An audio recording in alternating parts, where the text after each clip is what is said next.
بسم اللہ الرحمن الرحیم۔ السلام علیکم، میں علیم قریشی۔ آج میں آپ کے سامنے علامہ اقبال کی ایک نظم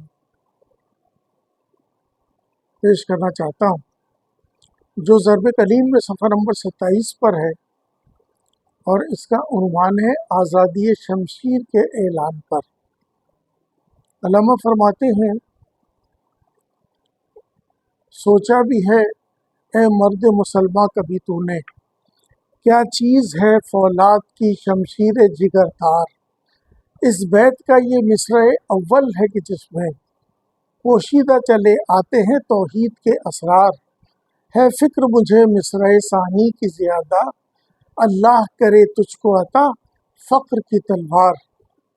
قبضے میں یہ تلوار بھی آ جائے تو مومن، یا خالد جانباز ہے یا حیدر کرار۔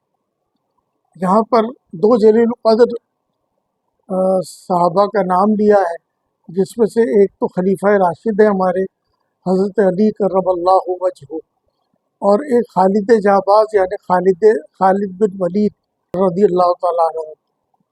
خالد جانباز یعنی اپنی جان پر کھیلنے والا خالد، اور حیدر کرار کہتے ہیں بار بار حملے کرنے والا، کامیاب حملے کرنے والا۔